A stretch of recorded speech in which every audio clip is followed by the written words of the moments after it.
Mais mon frère, ça c'est quoi ça? Je dors la nuit. Je dors la nuit, mon frère, je rêve seulement les chauves-souris. Bonjour les gars. Là, je suis en train d'aller au ministère de la Recherche scientifique. Mais, je n'arrive pas à dormir depuis 2 jours. Hein. Je dors, je rêve seulement les chauves-souris, mon frère. Il dit que non, ce matin-là, il faut que j'aille voir la matin là. Qu'elle m'explique cette histoire de chauves-souris. Je viens d'appeler au ministère, on m'a dit qu'elle peut me recevoir. Je suis en train d'aller là-bas. Je vais aller là-bas et je vais, en tout cas, elle va nous expliquer c'est quoi cette histoire de chauves-souris. Voilà. C'est terrible. Voilà. Je viens de discuter avec madame la ministre qui m'a reçu. On a parlé longuement, elle m'a reçu très cordialement, mais elle m'a dit qu'elle ne pouvait pas accepter qu'on filme ça parce que l'histoire des réseaux sociaux et tout. Mais quelque part, j'ai compris beaucoup de choses. Elle m'a expliqué beaucoup de choses. Mais comme vous savez, on est un peu têtus, nous les Noirs. Je me suis documenté aussi et je suis tombé sur une vidéo. Écoutez bien ce que madame la ministre a dit. D'autres études montrent que la chauve-souris en est le principal réservoir. Ça, c'est ce que madame la ministre a dit. On s'est moqué d'elle. Mais rassurez-vous, je suis allé sur internet, je suis tombé sur une vidéo. Les chauves-souris transmettent à l'homme tout un tas de maladies vraiment pas très sympas. Ce sont les chauves-souris qui sont probablement les réservoirs naturels du virus Ebola par exemple, mais aussi du SRAS qui a tué environ 800 personnes au début des années 2000, du virus Marburg et du Nipah qui tue jusqu'à 100% des personnes infectées. Et dans le documentaire, on ajoute ceci. Enfin, selon des recherches préliminaires, les chauves-souris seraient aussi au moins partiellement responsables de la transmission du Covid-19 à l'homme. Vous comprenez que la chauve-souris n'est pas seulement le réservoir, mais aussi un canal de transmission. Mais pourquoi seulement la chauve-souris et pas d'autres animaux? Eh bien, premièrement parce que la chauve-souris a une super bonne tolérance au virus. Lorsque l'homme est atteint d'Ebola, ses organes se liquéfient et il tousse du sang. Lorsqu'une chauve-souris est pleine d'Ebola, elle peut continuer à chiller à l'envers en mangeant des petits fruits. Pourquoi? Eh bien parce que son système immunitaire est trop fort. Mais, et c'est là le point clé, il n'est pas fort au point de détruire complètement le virus. Du coup, le virus prolifère, il se renforce parfois pendant des années, et lorsqu'une chauve-souris rencontre un homme, et bah paf, Ebola. Et pourquoi c'est seulement aujourd'hui qu'on doit avoir peur des chauves-souris? Les contacts entre les chauves-souris et l'homme ont eu tendance à se multiplier. À une époque, les chauves-souris étaient peut-être pleines de virus, mais elles vivaient la plupart du temps loin des êtres humains. Aujourd'hui, en particulier dans les zones tropicales, l'homme empiète de plus en plus sur leur habitat, notamment en gagnant des terres cultivables sur la forêt. Résultat, la probabilité qu'une chauve-souris malade infecte un être humain ne cesse d'augmenter. Bref, c'était là une explication des propos de la mère là. Mais bon, comme elle n'est pas blanche, nous on n'a pas cru. On croit seulement à ce que les blancs nous disent. C'est vrai qu'elle a aussi ajouté ça pour terminer. Laissons ces animaux-là un peu tranquilles. Et en parlant de tranquille, qu'est-ce que les blancs ont dit? En somme, si on laissait les chauves-souris tranquilles, on tomberait beaucoup moins malade et on pourrait tout de même se délecter de leur mignonnerie sous forme de vidéos YouTube. Wow, c'est vrai qu'ils sont mignons. Mais le plus important, c'est que j'ai discuté avec madame la ministre. Elle m'a aussi dit que le chef de l'État a donné l'autorisation depuis quelques heures au ministère de la Recherche scientifique et de l'Innovation de produire les médicaments qui seront donnés gratuitement au ministère de la Santé pour pouvoir lutter contre cette pandémie qui nous menace. Et aussi, ce que j'ai appris, c'est que les chercheurs au Cameroun travaillent et c'est eux qu'on va aller rencontrer parce que j'ai eu l'autorisation d'aller à l'IMPM. On va aller rencontrer le directeur de l'IMPM qui nous attend là-bas. On a déjà appelé. Et avant de partir là-bas, je vais aller rendre visite à des chercheurs. Il y a des chercheurs camerounais qui sont là. On va juste les saluer parce que ce sont eux qui fabriquent les masques que nous portons là, les solutions hydroalcooliques aussi. Ils sont là-bas en bas. C'est eux qui vont nous recevoir. Et après, on va aller à l'IMPM, voir ce que les chercheurs camerounais font là-bas. On va aller dans beaucoup de laboratoires, vous allez voir. Allons-y ensemble. Oh, docteur.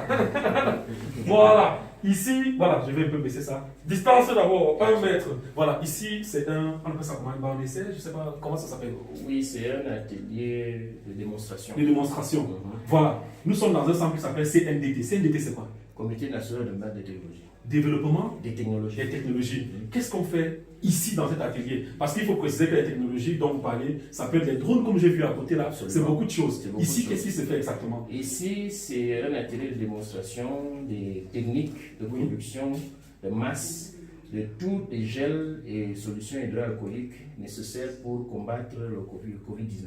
Ah, ça veut dire que, qu'est-ce que vous avez fait depuis le début de la pandémie? Immédiatement, dès qu'on a été saisi par la hiérarchie, donc nous nous sommes mis au travail. Oui. Le travail a consisté dans un premier temps à rassembler les ingrédients nécessaires pour pouvoir produire un produit, en tout cas donner des solutions hydroalcooliques et des gels hydroalcooliques qui répondent aux normes de l'OMS. Il fallait d'abord les retrouver et puis les essayer pour qu'on en fasse un produit qui soit utilisable par la masse. D'accord. Et quelle chance, moi, le Camerounais lambda, j'ai de tomber sur vos gels. Parce qu'il faut dire que les gels prolifèrent là dehors. On n'est jamais sûr de ce qui est bon. Et quand, voilà, quelle est la chance que j'ai de tomber sur vous faites bien de rappeler cette prolifération massive des gels. Oui. Bon, tout en reconnaissant que certains acteurs publics et privés ont fait beaucoup d'actions pour lutter contre le Covid-19, on doit quand même reconnaître que la prolifération des gels était à but de protéger la vie. Et on est juste un peu inquiet et juste un peu préoccupé par le fait que cette prolifération nécessite quand même que le secteur soit encadré. D'accord. Donc, votre présence ici, c'est juste pour nous montrer de quoi nous sommes capables. Ici, nous avons des gels assez sécurisés. D'accord. Tout le matériel qu'il faut. Vous faites aussi les masques comme ça? Absolument, nous avons des masques. Vous pouvez C'est voir ça? nos masques. Voilà. Mon masque, si on y a gâté, il peut prendre ça. Non, prenez. Docteur, ma vie a changé. Bon, on va avec. Voilà. Voilà, là, ce sont les chercheurs.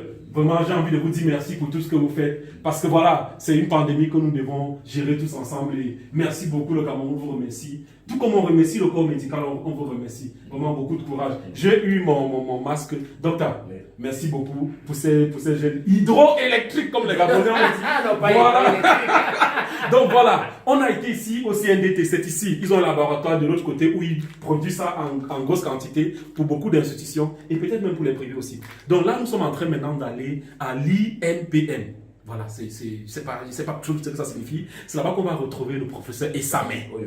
Ça, Essamé Oyono, c'est lui qu'on va aller rencontrer là-bas. Parce que l'INPM, en fait, c'est un grand centre avec beaucoup d'autres centres à l'intérieur où on étudie les virus et les chauves-souris. Allons-y là-bas. Je suis avec le professeur, il est là. Voilà. Vous êtes le directeur de l'INPM. C'est quoi l'INPM, professeur? L'INPM, c'est l'Institut de recherche médicale et d'études des plantes médicinales. Voilà. Avant Corona, qu'est-ce que l'Institut faisait déjà? L'Institut était une institution qui devait aider l'État dans la prévention, le diagnostic et la prise en charge des problèmes de santé publique du Cameroun, bien sûr en collaboration avec le ministère de la Santé publique. On va parler d'Ebola. J'ai cru entendre que grâce à vous, on a réussi à créer un corridor au Cameroun pour que Ebola n'arrive pas au Cameroun. Comment ça s'est passé, monsieur Dieu? Disons que en termes de pandémie, le plus important c'est la veille épidémiologique. Et cette veille épidémiologique se doit de surveiller, disons, les réseaux que prennent, disons, les réservoirs des maladies émergentes et réémergentes. Donc, comment s'est-il fait qu'il y a eu une épidémie d'Ebola au Gabon, par exemple, et qu'au Cameroun, nous qui avons une frontière, nous n'ayons pas. Il a fallu donc qu'il y ait ce qu'on appelle une épidémiologie dans laquelle nous étudions et nous mettons sous surveillance nos réservoirs afin qu'ils ne transmettent pas soit à la faune sauvage, soit à la faune domestique, soit à l'homme les maladies émergentes et réémergentes. Là, c'est un travail de veille qui est fait. C'est un travail de veille qui est très important. Donc là, vous nous rassurez quand même qu'il y a des gens qui travaillent pour que... Parce qu'il faut dire que par rapport à Ebola, le Cameroun aussi était exposé à cette maladie-là. Mais parce qu'il y a une veille, voilà, on a réussi à échapper à cela. Donc maintenant, par rapport au coronavirus qui est là, qu'est-ce que... On va parler peut-être de votre centre en général, mais qu'est-ce que le CREMER fait exactement? Le CREMER se doit de faire une veille moléculaire. Oui. Quand je dis veille moléculaire, ça veut dire qu'un suivi dans, des virus qui vivent dans nos réservoirs, qui sont en train de vivre avec nous. Que ce soit le réservoir initial qui se trouve la chauve-souris, ou que ce soit le réservoir intermédiaire qui pourrait être soit les aliments que nous consommons. Nous pouvons parler du pangolin, nous pouvons également parler... Je parlais en gros donc de la viande sauvage ou de la viande domestique. D'accord. C'est au CREMER, parce que voilà, justement, il y a eu un débat sur les réseaux sociaux. C'est au CREMER qu'on s'est rendu compte que, et là, moi-même, j'ai fait une recherche, et là, j'ai montré ça aux Camerounais, que véritablement, la chauve-souris est le réservoir de plusieurs maladies, comme le SRAS, beaucoup de fièvre, la rougeole même aussi. La rougeole, oui. La rougeole et la chauve-souris est un sac à virus. Oui. Et il vit en commensalité avec les virus. Et il y aura une transmission de la chauve-souris soit vers un autre intermédiaire, Oui. soit vers l'homme. Donc, il faut surveiller, je peux dire, les chauves-souris quant à cette transmission, quant à ce réservoir, pour qu'ils ne transmettent pas au niveau de l'homme toutes les maladies. Vous avez oublié les oreillons. Oui. Donc, les oreillons chez les enfants, ça part de la chauve-souris. D'accord. Professeur, est-ce que vous me permettez, je ne sais pas si vous me permettez, d'entrer dans ce grand laboratoire-là, que ce soit le laboratoire du Crémer ou le centre de recherche de Avec plaisir. Les portes vous sont ouvertes. Ah, merci, professeur. Donc, on va au Crémer et ensuite à l'Institut de recherche sur les plantes médicinales. C'est là-bas qu'on fait la chloroquine, l'hydroxychloroquine. Moi, je connais beaucoup de choses. Professeur, on y va. Voilà, ici nous sommes au Crémer, centre de recherche sur les maladies émergentes et réémergentes. C'est ici à l'intérieur qu'il y a tous ces laboratoires-là, les laboratoires où on maltraite les virus. Je suis en train d'aller là-bas, on va m'expliquer comment le virus Ebola est manipulé. On va aussi m'expliquer comment est-ce que ça va de la chauve-souris à l'homme et tout. Parce qu'on m'a dit que c'est ici que sont stockés tous les coronas qui ont déjà été répertoriés au Cameroun. Il y a des gros congélateurs à l'intérieur où on garde ça. Et comme vous voyez là, apparemment les gens du Crémer ne sont pas allés chercher loin. Parce que là, on a un arbre là, un palmier, et au-dessus de ce palmier, vous allez remarquer qu'il y a beaucoup de chauves-souris. Donc les gars ne sont pas allés chercher très loin pour leur recherche. Allons-y à l'intérieur du Crémer. Il y a un laboratoire là-bas, c'est la magie. Allons-y. Là, nous sommes au Crémer. C'est ici qu'on étudie les virus et beaucoup de choses. Je ne comprends pas. En fait, je suis en train d'entrer. Et pour entrer ici, il faut montrer patte blanche. Il y a tout ce qui est équipement là qu'il faut mettre. Et là, je suis en train de voir mettre tout ce qui. Il y a au moins 4 portes avant d'arriver là-bas. Il y a plein de trucs comme ça. Je ne savais pas qu'il y avait des trucs comme ça au Cameroun.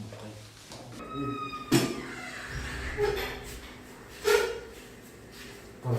Bonjour. Bonjour. Voilà. Donc là, je suis avec un chercheur camerounais qui s'appelle Martin. Martin, ça dit quoi? Ça va très bien. Là, tu fais quoi ici? Là, je suis en train de préparer mon échantillon pour l'amplification, c'est-à-dire multiplier le nombre de génomes dans mon échantillon. Il s'agit de quoi en fait? Nous sommes au Crémer et là, nous sommes dans un laboratoire de type P2, c'est ça? Oui. P2, c'est en fonction de quoi en fait? C'est les postes de sécurité, le niveau de sécurité en fait. Voilà. C'est pour ça qu'on m'a exigé tout cela. Voilà. Donc, là, tu es en train d'amplifier les virus. Oui, là, je suis en train d'amplifier le virus avec ces thermocirculaires, ces appareils qu'on appelle les thermocirculaires qui permettent de multiplier le nombre de génomes dans notre échantillon. D'accord. Là, par exemple, tu travailles sur quel virus là, le coronavirus. Le coronavirus. Oui. Ok, voilà. Waouh. Cette grande machine-là. Ici au Crémer, qu'est-ce que vous faites concrètement? Ici au Crémer, nous caractérisons le virus. C'est-à-dire nous caractérisons les séquences des génomes du coronavirus dans nos échantillons. Oui. Afin d'identifier l'origine. Oui. Après la caractérisation, nous saurons si notre séquence est identique avec les séquences des coronavirus isolées ailleurs. Ah, d'accord. Oui, par exemple, on va la comparer avec la première séquence isolée à Wuhan, en Chine. Oui. Ah, comme ça au moins, il peut avoir un nouveau coronavirus et ça vous le saurez. Oui. Voilà. Et dans cette autre salle, qu'est-ce qu'on fait là-bas? Là-bas, c'est. Oui, nous pouvons aller voir le chercheur Livo qui pourra vous dire plus. D'accord. Bonjour mon frère. Bonjour. Bonjour, voilà. Lui c'est Ivo, c'est ça? Livo, oui. Hein? Livo. Voilà. Livo, là nous sommes dans le laboratoire, on est toujours dans le même laboratoire. Qu'est-ce qui se passe ici à votre niveau? Oh, ici c'est l'endroit où on va caractériser le virus, on va diagnostiquer le virus de corona. Oui. C'est dans cette machine-là? C'est dans cette machine, c'est 2 machines que vous voyez là. D'accord. Oui. Et ceci est un peu plus fermé, mais il y a des protocoles adaptés pour diagnostiquer le corona. Mais ceci est ce que tu vas retrouver dans la plupart des laboratoires à travers le monde pour le diagnostic du corona. D'accord. Et concrètement, les études que vous faites ici, vous permettent de faire quoi pour nous, le peuple camerounais? Concrètement, qu'est-ce que vous faites pour nous? C'est ce qu'on veut savoir en fait. En fait, ce centre est d'abord un centre qui étudie les maladies émergentes et réémergentes, telles que le corona. Oui. Et une des choses importantes qu'on fait ici, c'est de caractériser le virus. Ça, c'est la première étape. Si quelqu'un vient vous attaquer, vous essayez d'abord de lui connaître. On essaie de connaître le virus afin, n'est-ce pas, de procéder à des étapes comme produire des médicaments efficaces contre le virus et produire même des vaccins qui pourront être utiles à la communauté camerounaise. Wow. Donc vous avez compris que dans ce grand centre qu'est le Crémer, ici, on reçoit les virus, le virus corona par exemple, on l'étudie, on apprend à le caractériser et ça permet au centre de fabriquer soit les vaccins, soit les médicaments. Actuellement, on va aller dans le centre de recherche sur les plantes médicinales parce que c'est là-bas qu'on fabrique les médicaments, l'hydroxychloroquine. Vous avez entendu parler. On va aller là-bas et voir comment le Cameroun fabrique les médicaments pour venir à bout de ce problème. Et peut-être, on va demander là-bas si les vaccins déjà au niveau du Cameroun sont envisagés. Allons-y. Voilà. Là, je suis dans la salle expérimentale. Je n'ai pas pu avoir accès à la grande salle où on fabrique les médicaments. Mais c'est ce genre de machine, mais un peu plus perfectionnée que ça, qui fabrique les comprimés. Voilà, j'ai demandé qu'on fabrique quelques... Ça, c'est pas des vrais comprimés. J'ai demandé qu'on fabrique quelques petits trucs pour moi là. Et je vais rentrer à la maison avec ça. C'est pas de la chloroquine. Mais c'est juste pour vous dire qu'au Cameroun, la recherche est en marche. On a été au Crémer. Vous avez vu ce qui se passe là-bas. Vous avez vu les études sur les virus. On a été dans cette salle où on fabrique les médicaments et ça va très vite. Les gens vont les esprits mal intentionnés vont aller mettre ça dans les paquets, vendre ça en tant que paracétamol. Bon les gars, j'espère que vous avez tout vu. Vous avez vu que la recherche est en marche. Et vous avez aussi vu que nos chauves-souris se portent bien. D'ici, je vous souhaite de passer une très belle regardation des vidéos et que Dieu vous bénisse. On est ensemble.